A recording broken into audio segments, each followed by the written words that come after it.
And now we wait for people to come on. So we'll see if they do when that happens. Hello! Hello, everybody! Welcome to this week's Literary Cocktail Hour. I'm very excited for this one, personally speaking, because we're going to be talking about Greek myths. And as anyone who knows me knows, I am the queen of all Greek myths. So, to start off with, I'm going to be making a drink. The way this works is I make a drink, then I talk about a bunch of books, I answer questions, and if you guys have any questions, let me know. This drink is what my partner and I are calling a Persephone in springtime. So, you start off with some pomegranate juice. The amount of pomegranate juice is nebulous.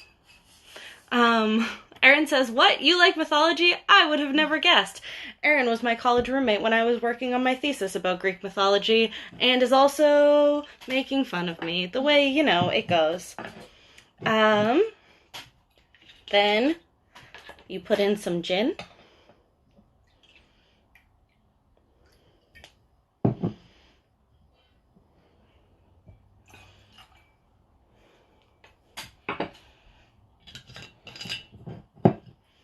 This is sort of a modified gin and tonic, which is what's going on. Then you put in 3/4 ounce of elderflower liqueur. Like I said, this is something we are calling a Persephone in springtime. It doesn't necessarily exist in the real world, so we are kind of experimenting with it. The next thing that you add in is tonic water, just like for until you get bored.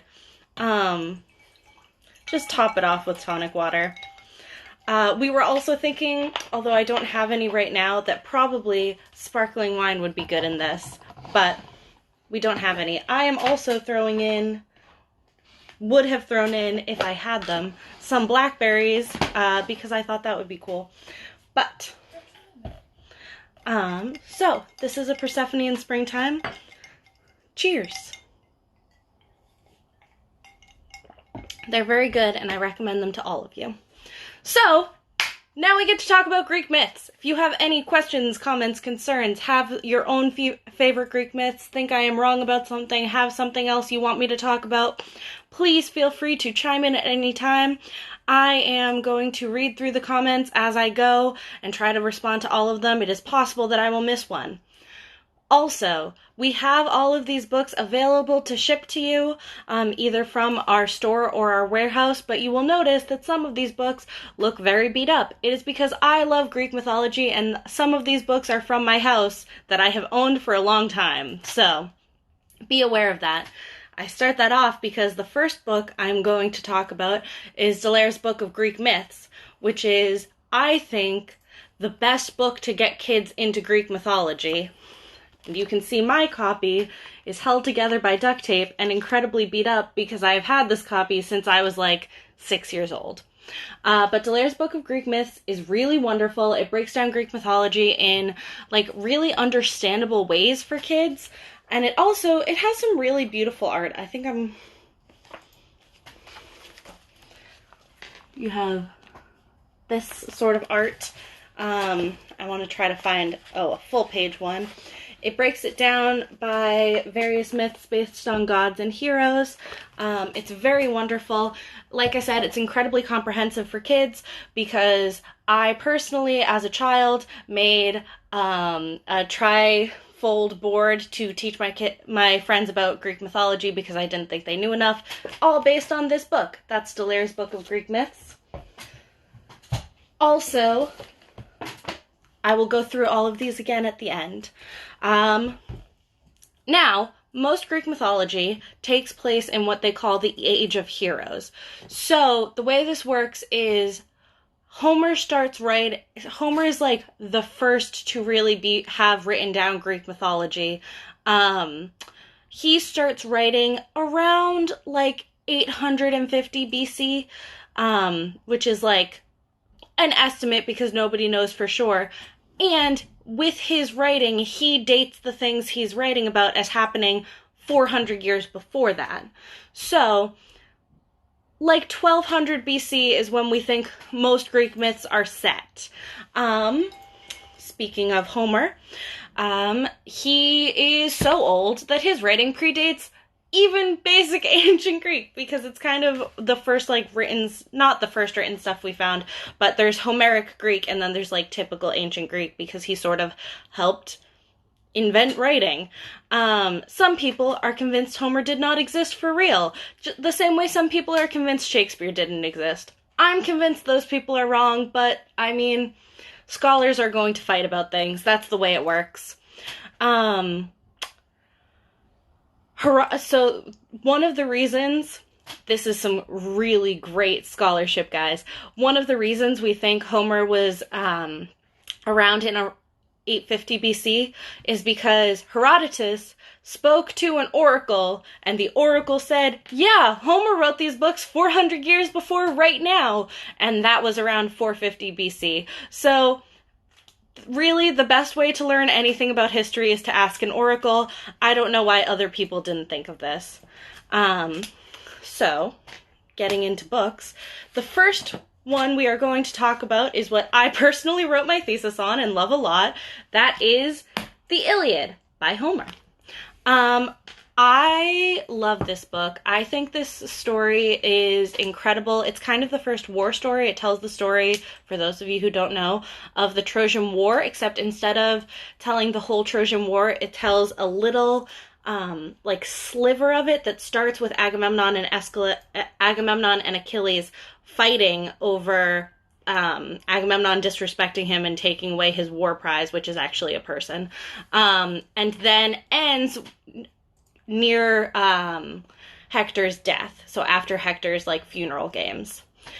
So Darnell says, the Iliad got me obsessed with Greek mythology. The Iliad does that. It's so wonderful. I think it's, like, definitely the way I got into Greek, not the way I got into Greek mythology, but, like, cemented my love of it. Erin says, current count on how many copies of the Iliad you own? 13. Next question. I wrote my thesis on translations of the Iliad, so I got my school to pay for most of them, which is why I own so many, but I do own more copies since then. This copy is Robert Fagel's translation, which is, like, if you want to read the Iliad as a historical text, as a text that's, like, more true to the original one, Robert Fagel's translation is the one you want to read. If you just want to read the Iliad for fun, Stanley Lombardo has a really great, like, colloquial one. At one point, Hector calls Paris an untenable pretty boy, which is just, like, true. But it's the original war story. It tells the story of the Trojan War. It also, like, it's just a brief sliver of the war, but it alludes to a lot of the legends that have to do with the siege, which is a lot of Greek myth. It also, like, has really influenced the way that everybody talks about, like, literature. It really influences the Western canon, basically. And despite the fact that it was written around 850 BC, according to the Oracle, it speaks a lot to human nature in general. There's a more modern book, which is actually a psychology book, called Achilles in Vietnam, which talks about, like, the way PTSD showed up in Vietnam veterans, very similarly to the way Achilles acts in the Iliad, which I think is really interesting. There's also, in this version, a little thing at the in the introduction, there's a story told about a bunch of people who lived in a village. It was in South America, but I'm blanking on the country because I haven't read the introduction to this book in a while. Who they had, like, a little cart that went up once a month, and they could, like, take out books, and then it went back down the hill and then the mountain or whatever, and then it would come back a month later and they would return the books in, like a little mobile library. But when they came back after giving them a copy of the Iliad, the people of the village were like, this is ours, actually. We want this one. Thank you, though. Because they could relate to the story a lot, which I think is very cool. I think that's one of the reasons stories exist so long, is because they do continue to speak to people and continue to be interesting.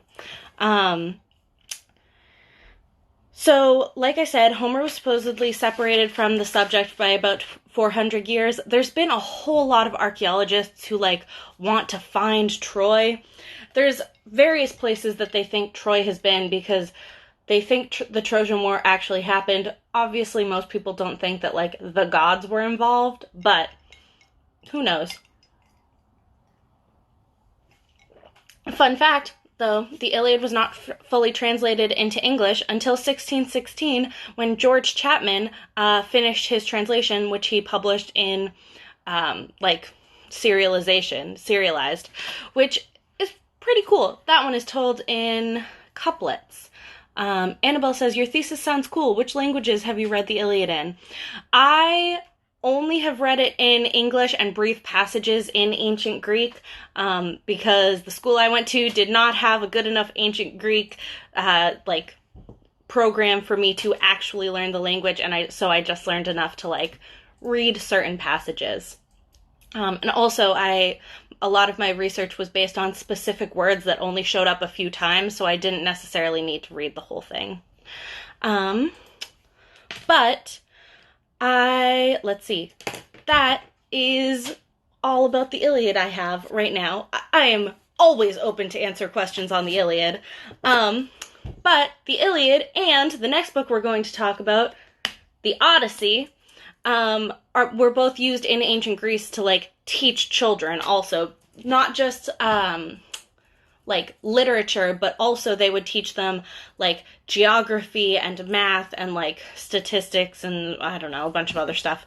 Stuff people learned in ancient Greece.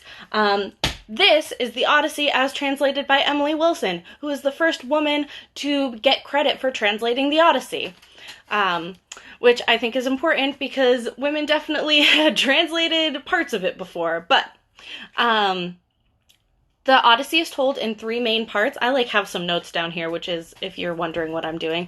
It's told in 3 main parts. The first part is books 1 through 4, which is the story of Telemachus, who is Odysseus' son. The Odyssey tells the story of Odysseus coming back from the Trojan War. It's kind of a sequel.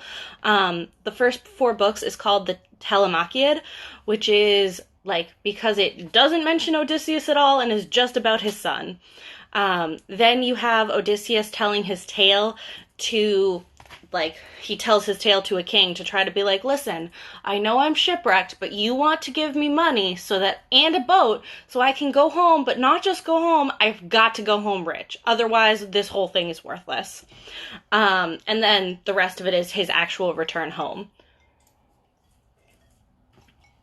Odysseus is, I believe, the first unreliable narrator in a written piece of literature, because everything we know about Odysseus' travels, we know from him, and he is trying to get money. So I personally don't trust this shady guy, but a lot of people like him. So everything about, the story of Circe's Island and the story of, the Cyclops, everything like that.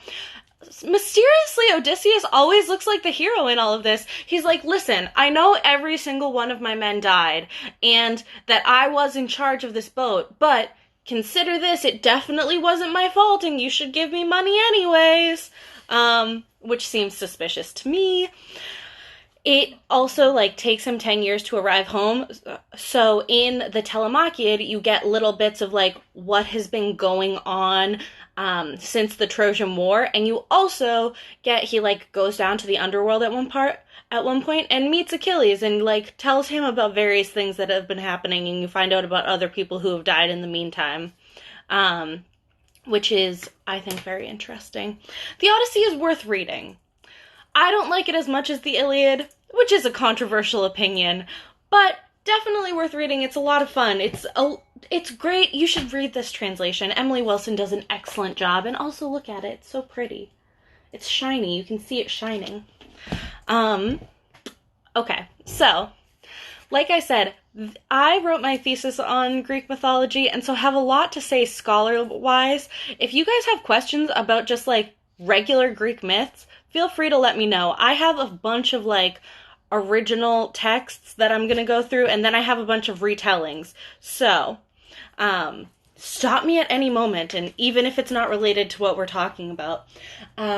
This is not something I'm going to talk a lot about, but the next thing I want to talk about is Homeric hymns. These are one of the ways we learned, like, if you read a retelling of Greek myths, where you learn about, like, this is what happened to Demeter, and this is who Hades was, etc., etc., etc., most of the reason we know things like that is from various hymns, like the Homeric hymns. Darnell says, do you have a favorite Greek myth? My favorite Greek myth changes a lot based on what I am reading. I really like the myth of Atalanta. I think she's super cool, but also I think story-wise, the Oresteia is probably my favorite. But I will talk about the Oresteia a lot in a second. Homeric hymns are usually, like, pretty short. They're little poems that just tell about, like, they would have been used in religious ceremonies, but it's one of the ways we know, like, Hermes was the god of this, Hades was the god of this, Zeus was the god of this, etc., etc. So it's just like, if you want to learn about the original of things, read some Homeric hymns. Now, we're getting into some playwrights who retell a lot of myths in various ways. So, 3 main Greek playwrights that we talk about today: Aeschylus, Sophocles, and Euripides. Aeschylus was the first one. He's considered the father of tragedy. He was alive from 523 BC to 456 BC. He introduced more actors onto the stage, so his stories tend to be more complex than what came before. Sophocles and Euripides are contemporaries. Sophocles was, like, the guy who always came out on top and won a lot of competitions, and his plays, like, got a lot of, like, they really played to the audience that was watching them. He was alive from 497 BC to 406 BC. He wrote a lot in trilogies and, like, followed a lot of the same forms. And then there's Euripides, who was alive from 480 BC to 406 BC. His plays were less well recognized, and he did not win a lot of awards because he did not follow the conventions of the time, and so people were like, what are you doing? This isn't a play. This is nonsense. And his plays tend to focus more on, like, personal issues and psychological issues and family issues, etc., etc., than, like, big questions of, like, fate and the gods and what's going on here, etc., etc. So, which made him less popular in the time. It does make him my favorite playwright, though, because Euripides' plays read better for modern audiences. So, I say all of this to explain why, when I made up my list of what I was going to talk about, I didn't realize until after I set up this pile over here for me to draw from that most of them were Euripides.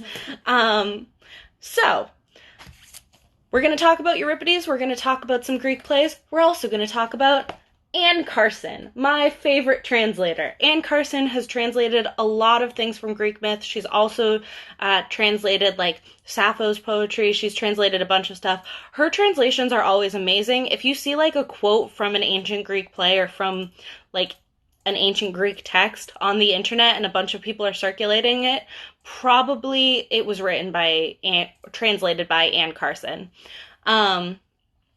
This is Euripides' Bacchae. So the Bacchae is the story of Dionysus, who, fun fact, despite being a young god because he was born to a mortal, is also the first Greek god that we have written record of, which is very cool. On top of being the god of, like, wine and parties and stuff like that, the stuff you know him for, Dionysus is also kind of the god of, like, I don't know how to say it exactly. It's like transitions, the gray area between two things. So this play is about him going to visit his family and throwing, like, they don't believe in him. They don't believe that his mother actually was the mother of a god and think she just, like, had an affair with some random guy and then her child died or whatever. But that is The Black Eye as translated by Anne Carson. Like I said, very wonderful. He does convince his aunt to tear his cousin to pieces because sometimes that's the way it happens. You guys know how family drama works. Next, we're going to talk about, like I said before, my favorite one, the Oresteia. So, again, this is a translation by Anne Carson. The Oresteia tells the story of Orestes, who is Agamemnon's son. So, before we get into the Oresteia, I gotta tell this story real quick. Agamemnon goes to Troy, fights the Trojan War, rescues his sister-in-law, Helen, brings her back, and goes home to his wife. Now, here's the thing. Before they went to Troy, the winds were really bad, and the gods didn't want them to go. So, Agamemnon gets told by a priest that he has to sacrifice his daughter, Iphigenia. So he tricks his daughter into coming to, the camps and lies to her, says she's going to marry Achilles, and then, depending on what version you read, either convinces her or tricks her onto a sacrificial altar and kills her. This makes her mom real mad. I don't know if you guys would have guessed that. Her mom is real mad about this. She thinks she sent her daughter off to get married, and then her daughter is murdered so that her husband can go to war. So, when Agamemnon comes back from the war, he is not welcome with open arms. Agamemnon comes back, brings Cassandra, who is the princess of Troy. You guys might know her as the prophetess that can't, nobody believes her when she tells prophecies because Apollo cursed her. Yeah, Agamemnon brings her back and is like, hey, Clytemnestra, that's his wife. Hey, Clytemnestra, here I am. I'm back from the war. I know I killed our daughter 10 years ago. You don't have to worry about that. Don't worry. That's fine.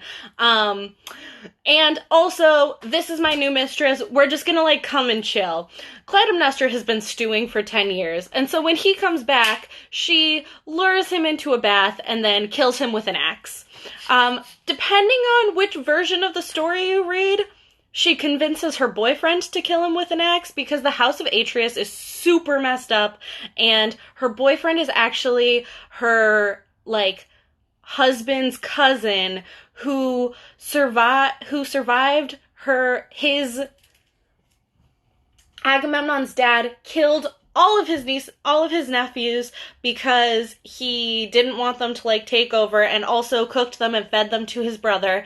And then the one son that survived after Agamemnon goes to war gets with his wife and helps Clytemnestra kill Agamemnon when he returns. Greek myths are a mess. There are 6 people in any Greek myth, and all of them are related to each other, and also they all have to fill 13 roles. It's like if you had one person doing a one-act play, and they just keep changing hats, and you're like, oh, so you're this, and also his son, and blah, blah, blah, and it's all a mess. So, the Oresteia tells the story. It is... Anne Carson's Oresteia is actually really interesting because it combines plays by Aeschylus, Sophocles, and Euripides, who all told the story of the Oresteia, but each told it in a different way. So, the Oresteia is the play Agamemnon, which is by Aeschylus. Then it's Electra by Sophocles. Electra is the child of Agamemnon and Clytemnestra. They had 3 children: Iphigenia, who gets sacrificed, Electra, who has to stay at home, and Orestes, who is the son. And then it tells the story of Orestes by Euripides. So the way that Oresteia goes is Agamemnon comes back, gets killed. Then Clytemnestra takes over the land and becomes the ruler. Her son goes into exile, so he's not killed. And then years later, he comes back because the gods want him to revenge his father. He comes back, kills his mother, and then there's a huge thing where he has to run away from the Furies who don't like that he killed his mother, and then he, like, has to appeal to the gods because he's like, hey, you told me to do this. I didn't want to do this. You forced me to do this, and now I'm being punished for it. It's a whole big thing. It's a mess. It's one of my favorite stories because it is such a mess all the time. Like I said, the House of Atreus is super messed up. There's also, like, each of these people has their own version of the Oresteia that you can read. Like, it's usually a trilogy. Anne Carson just pulled one play from each person to give you, like, a wider variety. And this one also comes with essays before each play to tell you what goes on with it. My personal favorite, like I said. Anyway, that's that with that. Next, I'm going to talk about Grief Lessons by Euripides. Grief, or by Euripides as translated by Anne Carson. This has 4 plays: Heracles, Hecabe, Hippolytus, and Alcestis, which I've never been able to pronounce. I mainly want to talk about the myth of Alcestis, who I think it's one of, like, the most interesting myths that became plays, I think, in the sense that we've seen a lot of retellings. I've never seen a retelling of this myth, which I think is a tragedy because there's a lot going on here. Basically, the king and queen of one of the Greek places, which I am forgetting right now, the king is set to die, and he says to, like, the god of death, Hades, Thanatos, who it changes depending on who is telling the story, hey, I don't want to do this. Have you considered not killing me? And the god of death is like, no. But if you can find somebody to take your place, I will give you some extra time. And so, the king goes on and is like, okay. His name is Admetos. He's like, all right, parents, you've lived so long. Don't you want to die for me? Doesn't that sound fun for you? I can keep living and you can die. And his parents are like, no, what are you talking about? He basically goes to everyone. All of them refuse, except his wife, who says, you know what? I love you. I will die for you. And then that's where the play starts, because she is about to die and is like, everybody's like, she's such a good woman, she's such a good wife, what's going on here? And Metos is like horrified and crying, and he's like, I just want you to live and I'll miss you so much. But at no point does he offer to take her place again. And so it's like a huge, big, long thing that I think really is a really interesting story as told by the people. It ends when Heracles comes back and is like, oh, is that what's going on? I'm just gonna fight the god of death and then your wife will be fine. Olivia says men ain't shit, which, true. Heracles is like, I'm gonna fight the god of death and then I'll just take your wife back and you won't have to worry about it. And then he does. So I guess sometimes instead of Deus Ex Machina, it's just Heracles coming in and being like, I don't want this to happen. This story is over. Sometimes that's the way it goes. That's why Hades has a grudge against Hercules. My partner in the background just said that's why Hades has a grudge against Hercules. Disney got some things right. That's a lie. Disney got nothing right. Please don't quote me on that. Anyway, the next play I want to talk about is in this book, which is also a collection of Euripides plays, which is the story of Medea, which is horrifying and fun. Medea is the wife of Jason, who helps him get the Golden Fleece. So Jason and the Argonauts go on a quest to get the Golden Fleece. In order to do so, he teams up with Medea, who's a sorceress and, like, bad, the way women are. And she ends up killing her father in order to get the Golden Fleece for Jason. And so when they get home, a few years pass, they have kids, and then Jason is like, you are a murderer. I don't know if I trust you. And it's like, guys, you've been married for years. Now is when you want to do this? So Jason tries to divorce her and marry someone else. And Medea is like, are you kidding me? We're not doing this. And in order to punish Jason, kills his new bride by sending her a poisoned dress that she puts on and then dies, which is especially horrifying. Then kills her own children, and then, like, has a chariot that has flying snakes and disappears into the sky, because sometimes that's how Greek myths end sometimes. It's just the way it goes. You'll also notice that in a lot of these stories, people kill their own children or their own mothers. This is because ancient Greek had this philosophy or this idea, which is called, I've heard called, some people call it other things, the flower pot theory, which was the idea that women were not actually related to their children because men were related to their children and women just grew children like a flower pot, which is not actually related to a flower. And that's why women were so okay killing their children in all of these myths, because they weren't actually related. That's also why it's okay for Orestes to kill his mom, because he wasn't actually related to his mom, but he was related to his dad and so had to avenge him. Listen, there's a reason why appeal to the ancients is a logical fallacy and not a fact. So, we're gonna go through some more things. Also, like I said, feel free to, like, jump in with any questions or whatever. I didn't miss. The next story is Antigone by Sophocles. This is the one good thing Sophocles did. Antigone is the daughter of Oedipus, who I'm sure you all know based on the Oedipus complex. Oedipus really gets, like... He gets tricked by the gods and gets such a bad rap when it really wasn't his fault. Basically, Oedipus's dad gets a prophecy that says his son will kill his dad and marry his mom. Some fans Boston says, wow, that is sound toxic thinking, ancient Greeks. Yeah, like I said, they really don't know what's going on. But Oedipus's dad is told he will kill his dad and marry his mom, and Oedipus's dad is immediately like, I gotta get rid of this kid. This is untenable. Basically, I think he throws him into the ocean, because like I said, you can't kill your own kid, and dads are related to their kids, so he can't kill Oedipus. Oedipus is found by some nice, like, people who raise him up, and then he hears this prophecy that he's going to kill his dad and marry his mom, and he's like, I don't want to do that. That sounds terrible. So he goes on a journey to leave home and never see his parents again.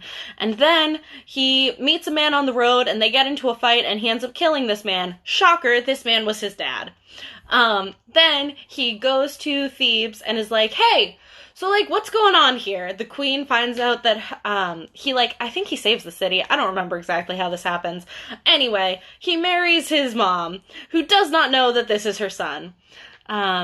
Adventures of Ange says, so just throw him in the ocean and see what happens. No big deal. Yeah, listen, sometimes you just throw a child in the ocean and, like, that's it. If the ocean wants to kill him, that's up to the ocean. I didn't do it. Fans Boston says that comment was about the flower pot thing, but it applies here as well. I did realize that, but I think I get these a minute later. Anyway, Oedipus marries his mom. Years later, Thebes is cursed. He tries to figure out what's going on. He realizes what happened. He gouges his own eyes out. His kids are in exile because their grandmother is also their mother. They're horrified. Everything's bad. Anyway, Antigone happens when, like, years after this. It is very unclear about how these things relate, except Antigone had 2 brothers. They were on opposite sides of a war. One of them gets a proper burial, and one of them, she is told, just has to, like, lay there and be defiled by dogs and crows and get eaten by worms. It's horrifying. And she's like, hey, we're Greeks. We know what's going on. We don't not bury people. So she keeps going over to her brother's body and like sprinkling just enough dirt on it that it counts as being buried and like giving him proper burial rights. And Krios, the king, finds out about this and is like, hey, I said no one could bury this guy. That's not allowed. And ends up like locking her in like basically Cask of Amontillado, walling her into a dungeon and being like, now you die here. Because, like I said, in this myth, for some reason, you don't kill people. You just let them die. Fans Boston says, I love how everything is horrible is just the start of this story. Yeah, everything is very bad. That's just the way things happen in these things. But Antigone is a really wonderful play. I read it for the first time in high school, and Antigone is just an incredibly, like, headstrong character who doesn't really bend to anyone's will, which is actually really rare for a female character in Greek myths, despite the fact that a lot of Greek myths are about female, like, she's not villainized, is the thing. That's what's rare. Most Greek myths happen, and then the women are, like, really villainized for doing their own thing because they, like, kill their children and feed them to their husbands, you know, the way you do. Whereas Antigone is shown as being right and shown as saying, like, the law of the gods supersedes the law of men, which I think is really interesting. One of my favorite plays. Anyway. Now, I'm going to talk about Plato's Symposium. As you can see, this is a version that I got used for a class. It is very old. It has my little notes in it from classes.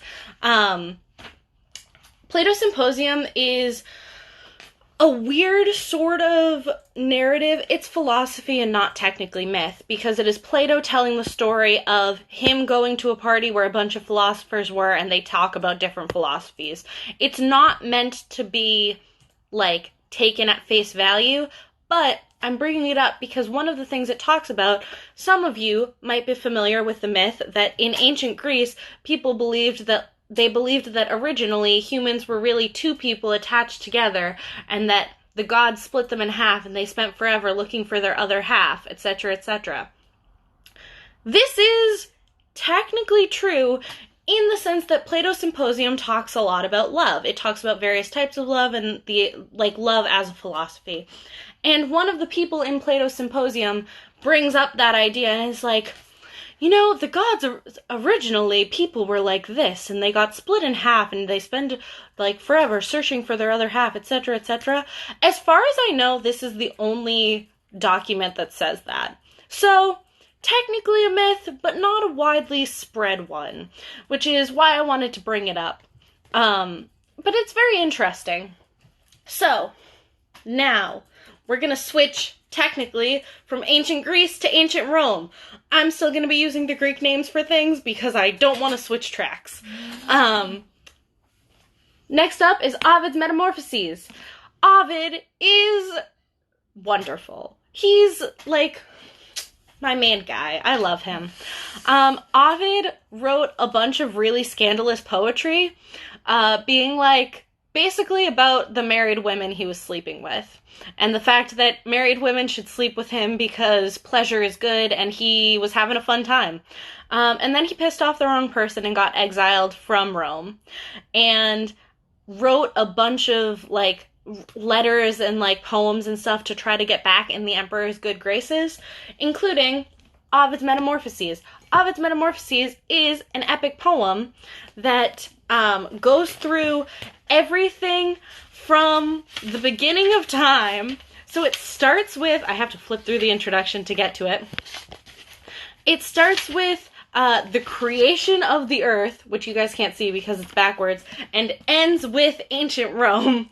And it's basically the idea that, like, an epic poem is supposed to be about a hero, and Rome itself is a hero, and you're supposed to get, it was supposed to get him back to Rome, basically.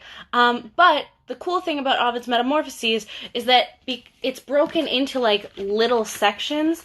So you have a lot of stories that are like, this one starts here and ends here, which is like 4 pages later,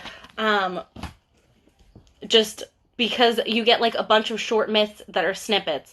Fans Boston says the looking for your other half theory sounds like a great basis for a science fiction or fantasy story, though. It does, and you would think like people just retell the same Greek myths over and over again. It would be really great to like retell some new Greek myths. I know they're out there. I've just talked about a bunch of them.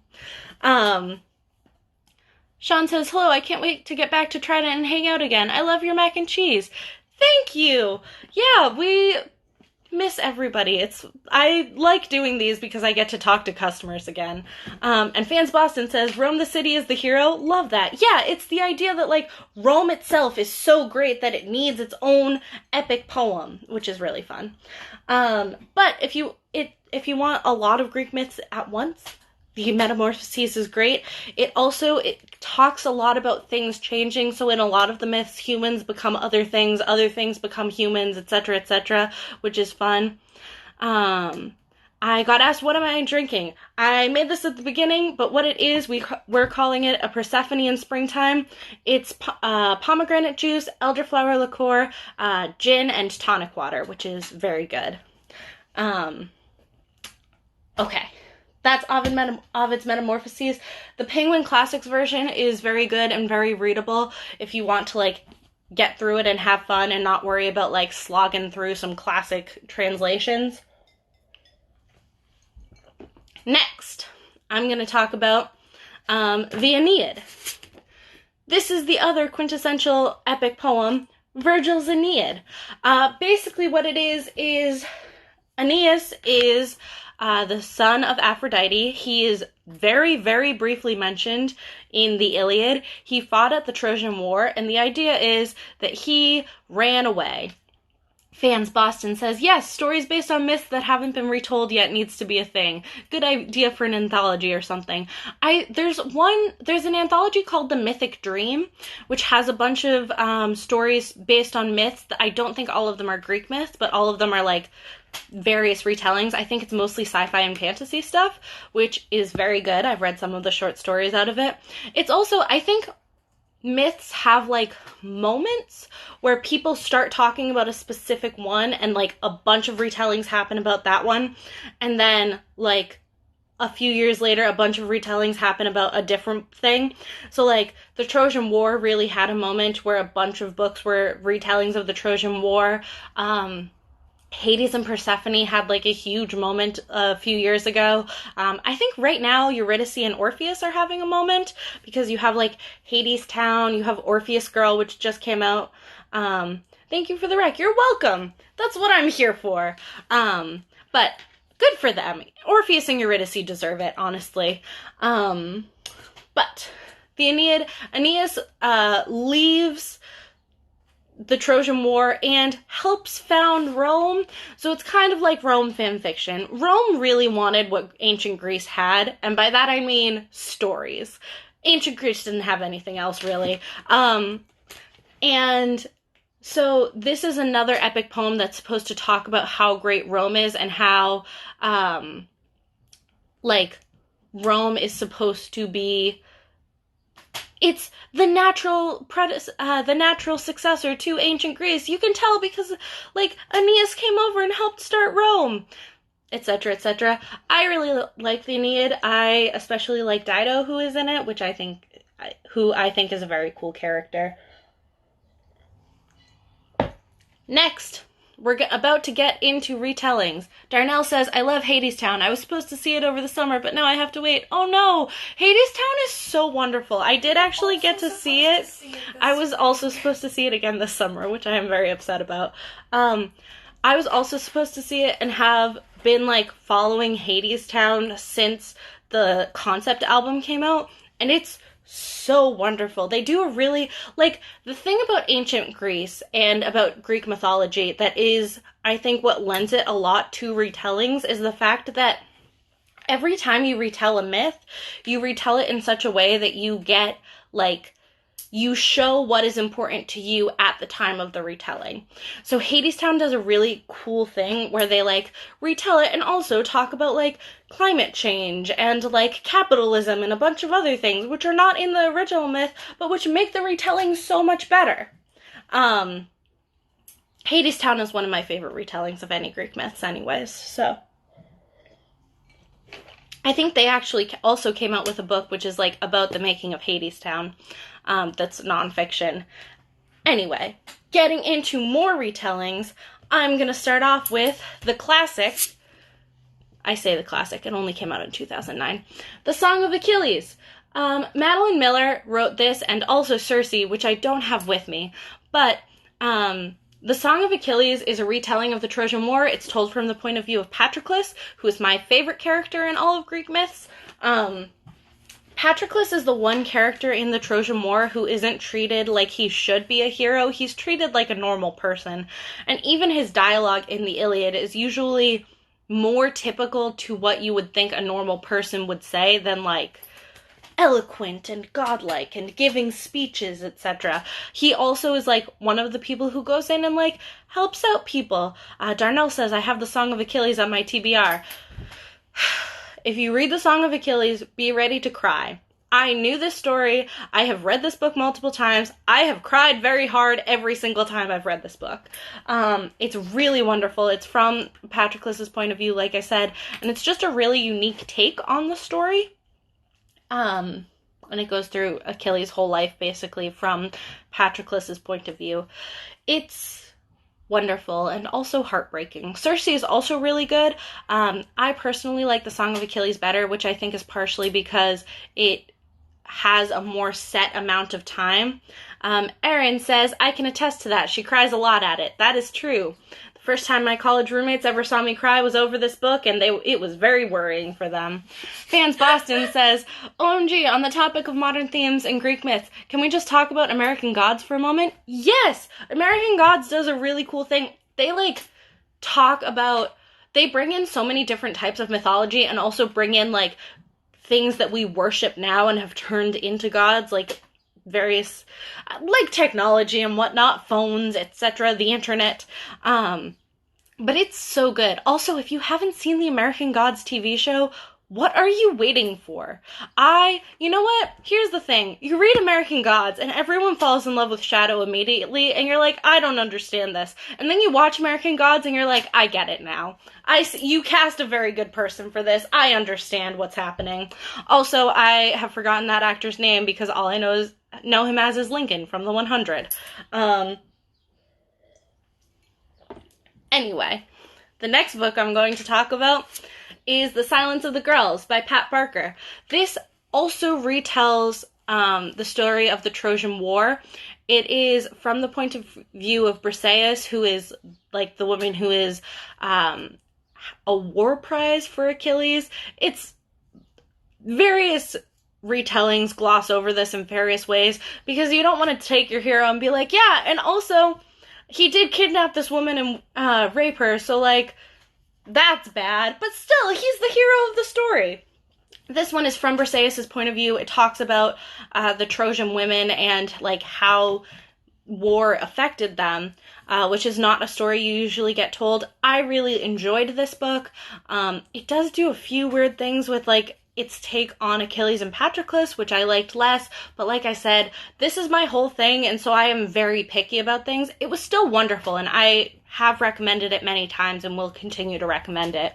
That's The Silence of the Girls by Pat Barker. I also think it has a really pretty cover. I didn't like the hardcover as much, but this one is very wonderful. I think it represents the book better. Next, continuing retellings, we're going to talk about Margaret Atwood's Penelopiad, which we have a sale copy of. We have many sale copies of. I just have this one in my hand. The Penelopiad, Margaret Atwood does some cool things with retellings. Part of this is told from, it's from Penelope, who is the point of view of Penelope, who's the wife of Odysseus. She is waiting for Odysseus to get home, and in doing so has to ward off all of the suitors who think Odysseus is dead, and that if they marry her, they can become king of Ithaca. So in order to, like, head them off, Fans Boston says, how long is the stream, by the way? Just curious, because I really don't want to leave. I have, let's see, usually these are about a half an hour to 40 minutes. I have 1, 2, 3, 4, 5 books left, so I'm going to go through these really quickly, and then if there aren't any questions, it'll probably not be that long. Penelope says, I'm going to weave together my bridal outfit, and when that is done, I will pick a man and marry him. Oh, also, actually, pause that. If you miss part of this, it is going to be up on YouTube starting tomorrow. And also, the list of all of the books I talk about will be up on our website, so you can always rewatch it. The Penelope is from her point of view. It tells things variously through her point of view in prose or through a chorus, which is all of the, maids who, at the end of the Odyssey, get killed. And their point of view is more of the traditional Greek chorus, which is told in verse, which is very cool. Definitely worth reading. It's also a play. So that's The Penelopiad by Margaret Atwood. The next book I'm going to talk about is actually a retelling of the Metamorphoses by Ovid, which, like I said, is not something that usually gets retold. That is Wake Siren by Nina McLaughlin, which is, Nina McLaughlin is a local author, and this one just came out in November. It's really wonderful. It, like I said, retells a lot of different stories from the Metamorphoses, including Medusa, which is a lot of fun.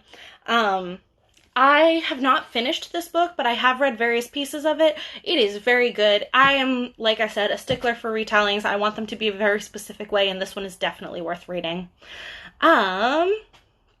Annabelle says, loving the More in Depth stream this time. Also, Silence of the Girls sounds great. It is very great, and thank you. Yeah, it depends on what I'm talking about and how many questions, whether or not I can go more in depth. But I'm going to try to keep it up like this. Whether she wrote her thesis on it. And also, I did write my thesis on this, so I have a lot more to say. The next one I want to talk about is The Trojan War Museum by Ice Busak, which is my favorite book of short stories of all time. I read this book and could not put it down. It is not mostly about Greek myths. Only the title story is about Greek myths, but honestly, you should buy this book for the title story alone. The title story, The Trojan War Museum, is about the god Apollo grappling with the horrors of the Trojan War and continuously trying to make museums that replicate the feelings of the Trojan War so people understand. And it goes through the first, second, third, fourth Trojan War Museum, etc., as he struggles with it. Also, all of the stories in this book are really good. Basically, every time I finished a story in this book, I was like, most short story books, there's a few really great short stories, there's a few short stories you like, and then there's one or two that, just aren't good, and I was like, probably the next one isn't going to be good. I don't want to get my hopes up, and that was never the case, which was great. I love this book. Now, I've got 3 more books to go through. The next one I'm going to talk about might surprise you. That book is Dune by Frank Herbert. So, Dune is about to be a movie, and a lot of people are reading it, and one of my coworkers recommends it and thinks it's an excellent book. I personally haven't read it, but I do know things, such as the fact that Dune takes place way far in the future. It centers on Paul Atreides, who is a descendant from the actual House of Atreus, which is what we talked about in the Oresteia. Basically, the idea is the House of Atreus is cursed, which we know because they're super messed up, and that continues so far. Science fiction has been like, yeah, you know what? They messed up so much, still 3,000, 5,000, etc. 1,000 years into the future, their house is still messed up because they were real messed up. But it's very cool. This is where the idea of space worms came from. So, if you like space worms, read this book. Now, I'm going to talk about 2 kids' retellings, which I think are great, and you can use to get kids into Greek mythology. The first one is Kate McMullen's Mythomania books. This one is called Phone Home Persephone. These books are from Hades' point of view, and it's Hades going in and retelling myths because Zeus is a mythomaniac, which is ancient Greek for liar. I read these books when I was 7 or 8 and loved them a lot. They're very funny. They're very fun for kids. They retell Greek myths in really unique ways, giving a lot of agency to characters that don't usually get it, which is always fun. And the last book I'm going to talk about. The reason why we're doing this stream is The Lightning Thief is getting a TV show. Guys, Percy Jackson is back, and I personally can't wait. The Percy Jackson series by Rick Riordan is a middle grade series centering around Percy Jackson, who is the son of Poseidon and a demigod in modern New York. It is wonderful. If you haven't read these books, even if you're an adult, they're worth reading. If you have read these books, even if you're an adult, they're worth rereading. I've read these books so many times. There's a musical about it. There's a very bad movie. There is going to be a TV show, which Rick Riordan is going to be a part of, which means it will be good. I'm personally very excited for it. The Percy Jackson books are wonderful and get so many kids into Greek mythology, which is really what I want. Darnell says, I'm excited for the Disney Plus series. When it was announced, I immediately bought the box set. Yeah! I'm so excited for the Disney Plus series. I, too, am, going to reread all the books, and also probably be disappointed, but also very excited, because I trust... Here's the thing. How many authors from your childhood do you trust? J.K. Rowling? No. But, Fans Boston says, didn't know about this yet, but so exciting. Yeah! Exactly! Rick Riordan you can trust. He's doing his best. He's doing his best to promote other authors. He's doing his best with his own books. He is also a local author and came into our store, and has come into our store multiple times, but he once did, and the books he was promoting on his own Twitter were not his, because he knows they don't need help, but rather the books of debut authors, which is excellent. He's such a nice person. And I trust him with the Percy Jackson series, not just because he wrote it, but because I trust him to remain true to what I love about it when it comes to this TV show. So, Percy Jackson is wonderful. I'm very excited for the TV show. I'm going to go through and read all of these books, the titles of all of these books, not all of these books, very quickly. That is it for this stream. So if you have any questions, ask them before I get to the end of this pile. If not, I will be here next week talking about something else. If you have ideas for what you want me to talk about, feel free to send them to me on Twitter, and I will do my best to do so. This video will be up on YouTube starting tomorrow, as well as a complete list will be on our website under events. You can go under events and then under virtual cocktail hour, and you'll see a full list of what I talked about today if you want to buy any of these books. So, that is Percy Jackson by Rick Riordan, The Trojan War Museum, Wake Siren. Oh, I missed 2 of them. Sorry. Wake Siren, Phone Home Persephone, Dune, The Penelopiad, The Silence of the Girls, The Song of Achilles, The Aeneid, Ovid's Metamorphoses, Plato's Symposium, Sophocles' Antigone, Euripides. I specifically talked about Medea, but there are a few different books. Euripides' Grief Lessons, as translated by Anne Carson. The Oresteia, as translated by Anne Carson, but also by Aeschylus and Euripides and Sophocles. Fans Boston says, is it okay to talk to you on Instagram, or is Twitter the best/only way? It is okay to also talk to me on Instagram. I will say there are a few people who run our Instagram, so it is possible I will not be the first one to see it, but I am the only person who runs our Twitter. But I will respond to either if you need something, if you need recommendations, if you have ideas for what else I should talk about. Thank you. This is Euripides Bacchae, as translated by Anne Carson. As we all know, Anne Carson is my favorite. Homeric Hymns. The Odyssey, as translated by Emily Wilson. The Iliad, as translated by Robert Fagles. You should all read this book. Now is the perfect time for it. It's easier than it looks, I promise. And the classic Dolores Book of Greek Myths, held together with duct tape. Thank you so much for watching. I had a lot of fun. As always, I'm Catherine. I am here to talk about books, and I will be back next week with more alcohol and more books. Bye, everybody.